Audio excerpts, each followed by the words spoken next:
Nia Oktaviani dari SD Negeri Taman Sari 02 akan mensosialisasikan paket modul 1.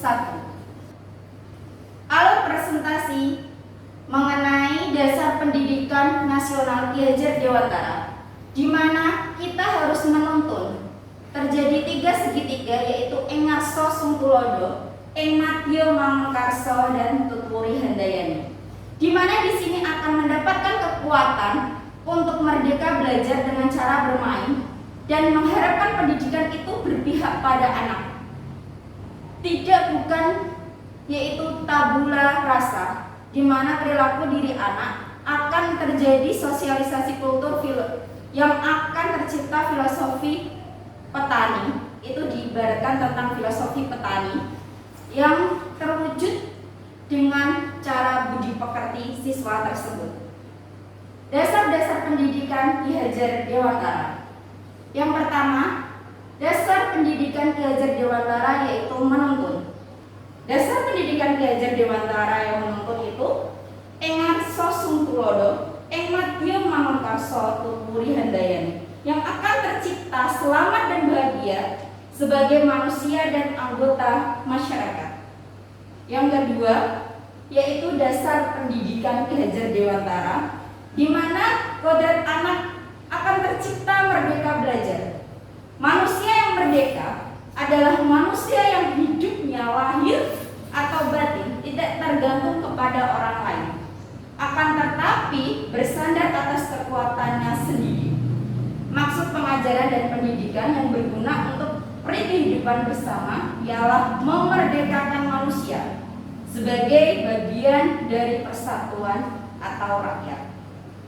Yang ketiga, dasar pendidikan Ki Hajar Dewantara yaitu kodrat anak dengan cara bermain. Bermain adalah salah satu kodrat anak. 2, yaitu dasar pendidikan Ki Hajar Dewantara dengan bermain. Di situ terdapat permainan congklak, di mana congklak tersebut itu dapat digunakan dalam pembelajaran matematika dengan strategi matematikanya. Yang keempat, pendidikan yang berpihak pada anak. Bebas dari segala ikatan, dengan suci hati mendekati sang anak, bukan untuk meminta suatu hal, melainkan untuk berhamba pada sang anak. Dasar pendidikan Ki Hajar Dewantara yang kelima adalah bukan tabula rasa.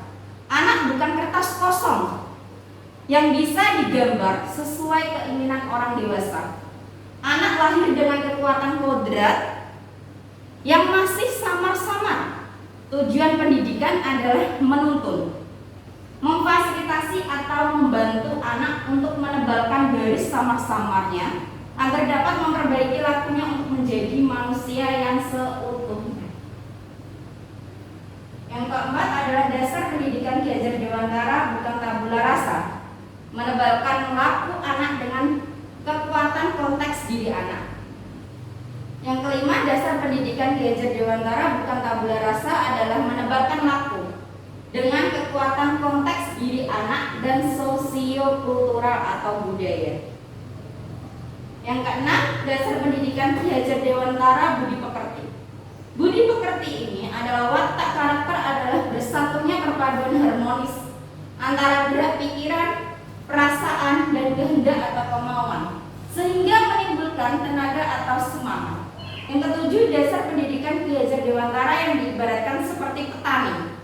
Seorang petani itu dalam hakikatnya sama kewajibannya dengan seorang pendidik. Yang kedelapan adalah refleksi filosofi pendidikan Ki Hajar Dewantara adalah pesan kunci, di mana masa lampau itu pendidikan yang menuntun, yang akan menumbuhkan masa kini pendidikan gotong royong, kolaboratif, reflektif, dan kritis.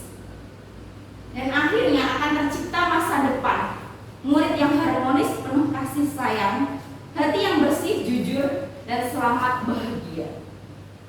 Yang kesembilan, relevansi filosofi pendidikan Ki Hajar Dewantara, yaitu maksud pendidikan itu adalah menuntun segala kekuatan kodrat yang ada pada anak-anak agar mereka dapat mencapai keselamatan dan kebahagiaan setinggi-tingginya baik sebagai manusia maupun anggota masyarakat. Refleksi filosofi pendidikan pendidikan Ki Hajar Dewantara adalah menuntun, bukan menuntut kita, bukan menuntut siswa untuk bagaimana. Tapi kita juga harus merdeka dengan menghormati kemerdekaan orang lain. Kemerdekaan si anak tersebut. Berhamba bukanlah menyembah, tetapi kita berpihak pada si murid. Terima kasih, dan inilah aksi nyata filosofi pendidikan Ki Hajar Dewantara paket modul 1.1.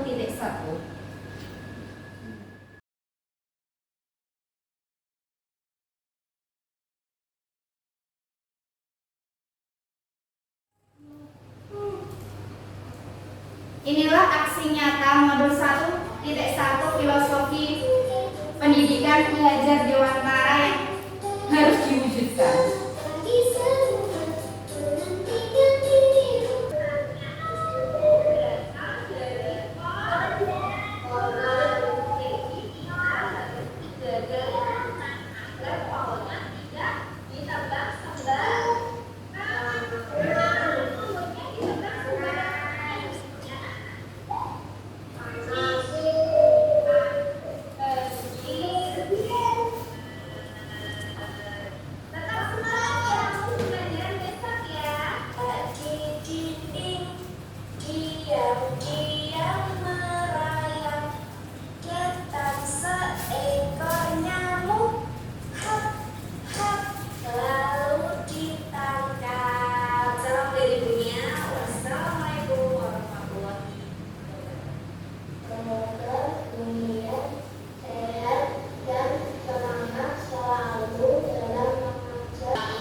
Pelajar Pancasila, di mana filosofi pendidikan yaitu berangkat dari cita-cita luhur para pendiri bangsa yang tertuang dalam Undang-Undang Dasar 1945. Visi pendidikan Indonesia mewujudkan Indonesia yang maju, yang berdaulat, mandiri, dan berkepribadian melalui terciptanya pelajar Pancasila. Profil pelajar Pancasila yaitu pelajar Indonesia merupakan pelajar sepanjang hayat yang berkompeten, berkarakter, dan berperilaku sesuai nilai-nilai Pancasila. Profil pelajar Pancasila secara umum, yang pertama adalah profil pelajar Pancasila dirancang untuk menjawab satu pertanyaan besar, yaitu pelajar dengan profil kompetensi seperti apa yang dihasilkan oleh sistem pendidikan Indonesia. Yang kedua adalah pelajar Indonesia merupakan pelajar sepanjang hayat yang memiliki kompetensi global dan berperilaku sesuai nilai-nilai Pancasila. Yang ketiga, pernyataan ini berkaitan dengan dua hal, yaitu kompetensi yang menjadi warga negara Indonesia yang demokratis dan untuk menjadi manusia unggul yang produktif abad ke-21. Yang keempat, dalam hal ini peserta didik Indonesia diharapkan dapat berpartisipasi dalam pembangunan global yang berkelanjutan serta tangguh dalam menghadapi berbagai tantangan. Dimensi profil pelajar Pancasila itu ada 6. Yang pertama, beriman, bertakwa kepada Tuhan Yang Maha Esa dan berakhlak mulia. Yang kedua adalah berkebinekaan global. Yang ketiga adalah bergotong royong. Yang keempat adalah mandiri. Yang kelima adalah bernalar kritis. Yang keenam adalah kreatif. Ini adalah aksi dari modul 1.2, yaitu nilai dan peran dari guru penggerak. Selamat menyaksikan.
adalah modul 1.3, yaitu visi seorang guru penggerak.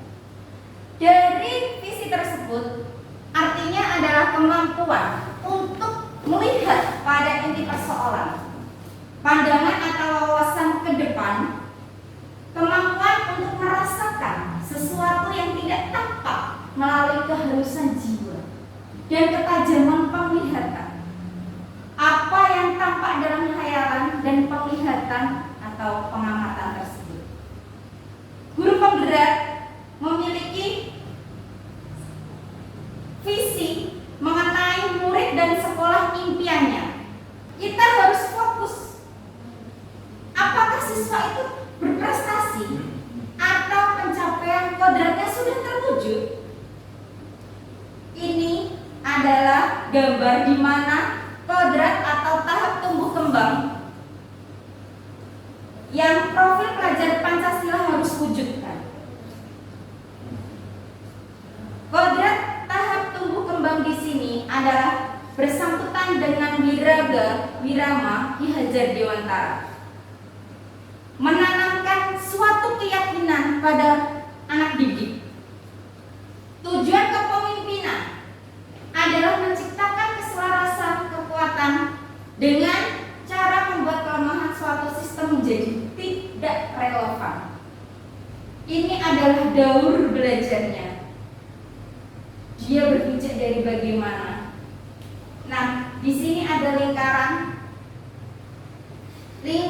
pengaruh, yaitu relasi, komunikasi, kolaborasi, dan kontribusi.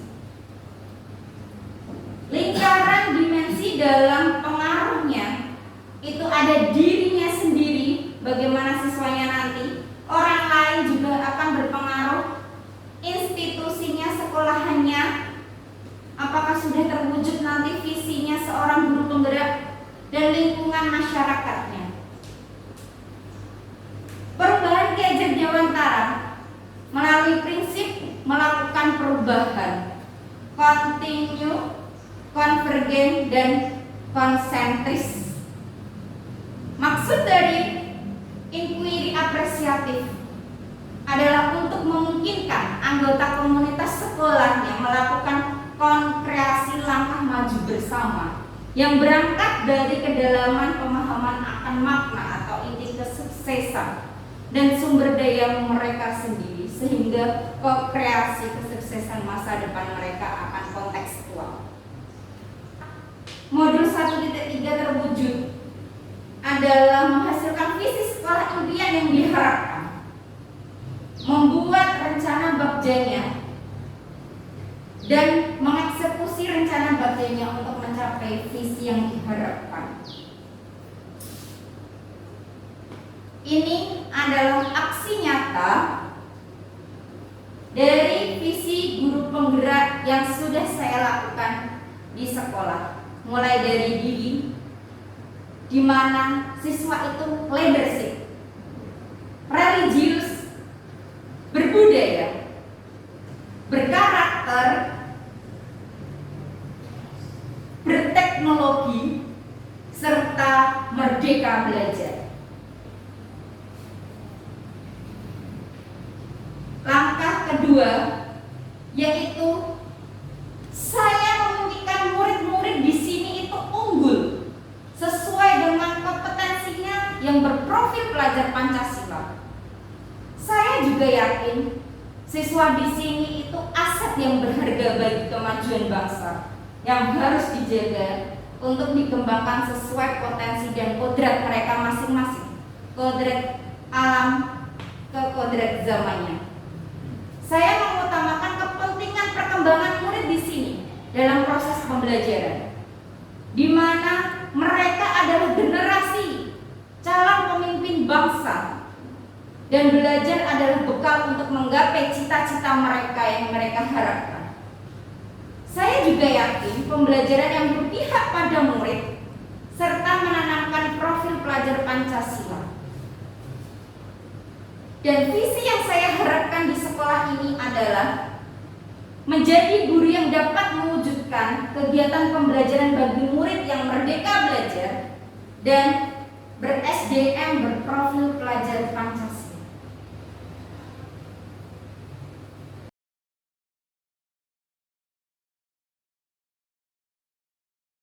Di sini diharapkan budaya positif yang ada di sekolah.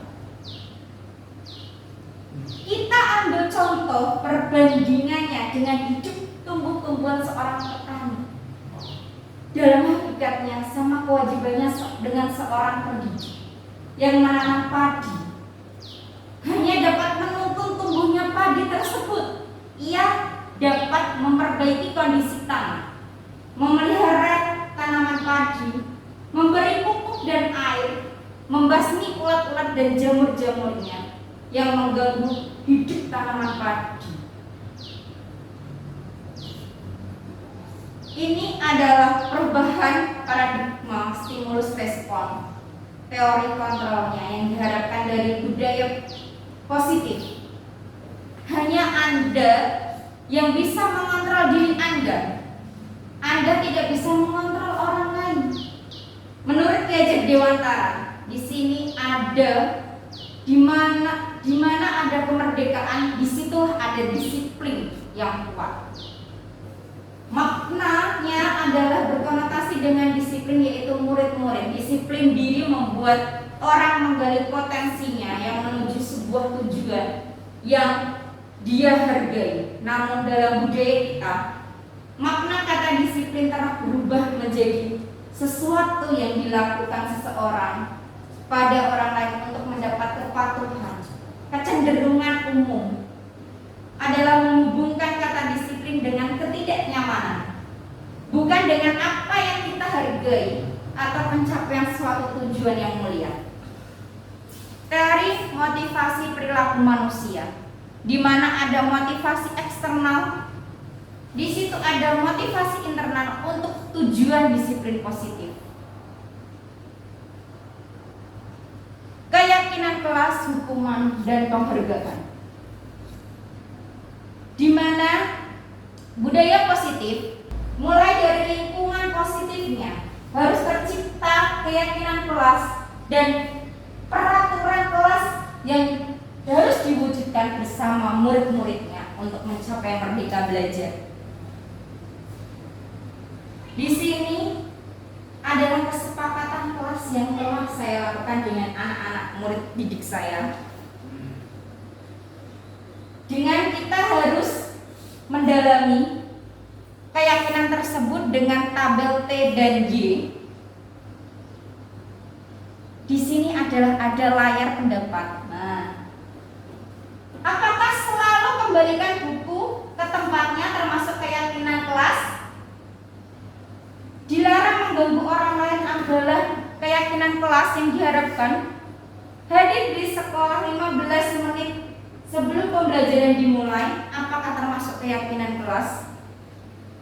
Dilarang melakukan kekerasan, apakah itu keyakinan kelas yang dihadapkan siswa? Dilarang menggunakan narkoba, berganti atau menunggu giliran, gunakan masker dan jangan berlari di kelas atau koridor. Ini adalah yang diharapkan. Kita harus membuat restitusi kepada siswa kita agar tidak terjadi hukuman tersebut. Dengan cara restitusi adalah proses menciptakan kondisi bagi murid untuk memperbaiki kesalahan mereka, sehingga mereka bisa kembali pada kelompok mereka dengan karakter yang lebih kuat. Ciri dari restitusi yang diharapkan siswanya untuk merdeka belajar adalah bukan untuk menebus kesalahannya mereka, namun untuk belajar dari kesalahan, memperbaiki hubungannya. Di sini adalah tawaran kepada siswanya jika bersalah, bukan paksaan. Restitusi menuntun untuk melihat ke dalam dirinya anak, mencari kebutuhan dasar yang mendasari tindakan tersebut,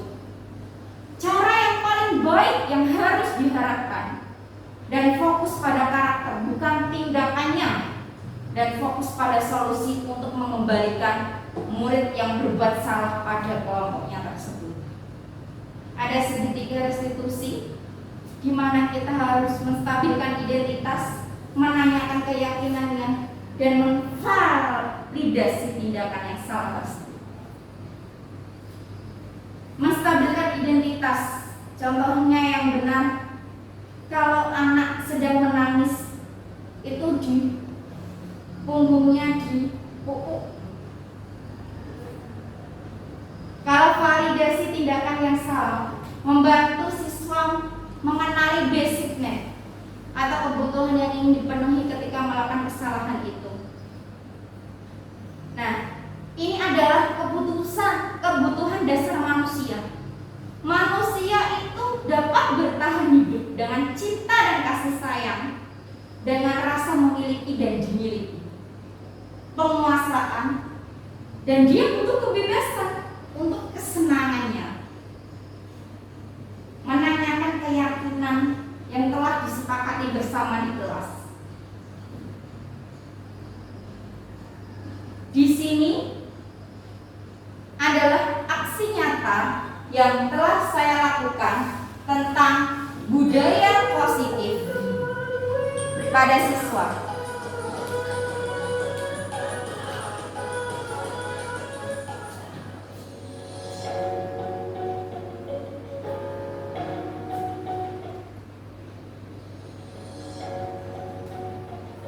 Di sini ada 2 siswa yang saya berikan restitusi untuk menjadi lebih baik lagi.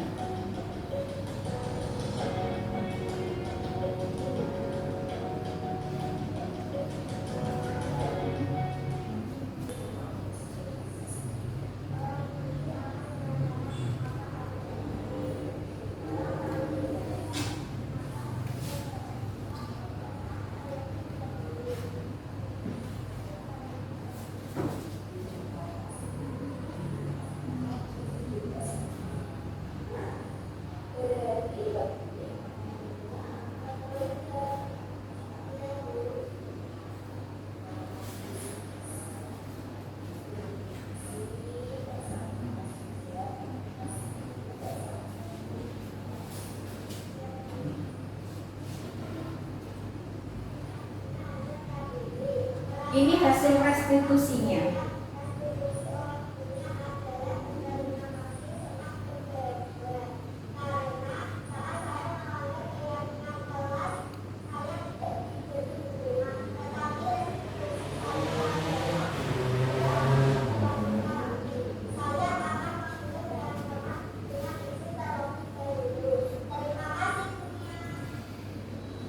Nah, itu adalah bagaimana budaya positif di sekolah yang harus diwujudkan seorang guru penggerak untuk menciptakan wujud yang diharapkan.